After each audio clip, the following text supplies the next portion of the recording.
जो भी नियमावली आई है उस नियमावली के समर्थन में लोगों को खड़ा होना चाहिए। इससे राज्य का हित होगा, शिक्षा का हित होगा और हमारी जो विरासत रही है, ज्ञान की भूमि बिहार की जो विरासत रही है, दुनिया भर में डंका बजता था बिहार के ज्ञान का, उस दिशा में सरकार के ये कदम पड़े हैं। इसके विरोध में लोगों को खड़ा नहीं होना चाहिए। जो संशोधन कराना चाहते हैं तो इस मामले में स्पष्ट है सरकार की दृष्टि। ये बिहार वासियों के लिए एक बड़ा बेरोजगारी दूर करने का, नौकरी पाने का अवसर है। इसको किसी भी ढंग से अगर आप इसको लटकाना चाहते हैं तो बिहार के बेरोजगारों के हित में नहीं है और ना शिक्षा के हित में है।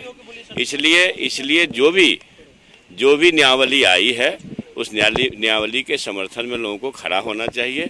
इससे राज्य का हित होगा, शिक्षा का हित होगा और हमारी जो विरासत रही है, ज्ञान की भूमि बिहार की जो विरासत रही है, दुनिया भर में डंका बजता था बिहार के ज्ञान का, उस दिशा में सरकार के ये कदम पड़े हैं।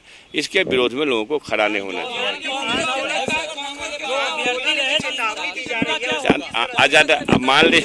अगर मान लीजिए कोई साथी या कोई संगठन आंदोलन का रुख करते हैं तो ये उचित नहीं होगा। लेकिन जो स्टेट 19 के अभ्यर्थी है उनका सवाल है कि संदीप जी हम लोग के साथ खड़े नहीं है, हम लोग को फंसा रहे हैं।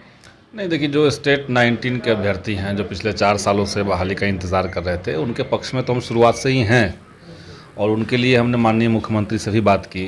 वो तैयार नहीं हुए। हमने कहा कि ये तो पहले ही से 2 बार परीक्षा दे चुके हैं, तो इनका पूरा हक था कि इनको अब सीधे इनकी ज्वाइनिंग आप करवाते। तो सरकार तैयार नहीं हुई।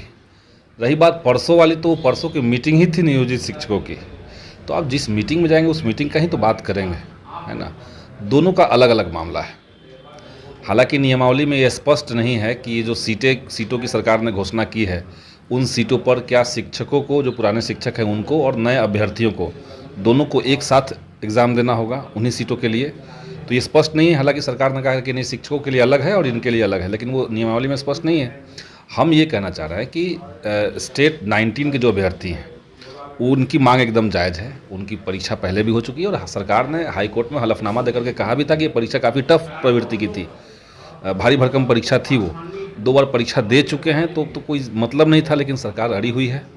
बाकी क्वालिटी एजुकेशन की बात सरकार करी तो हमने नियोजित शिक्षकों के संदर्भ में कहा था कि जो 4 लाख शिक्षक हैं पहले से, उनका आप एग्ज़ाम लेंगे, वो पास करे फेल करे, उसी स्कूल में पढ़ाएंगे, तो इससे क्वालिटी में कहाँ कोई बढ़ोतरी होने जा रहा है।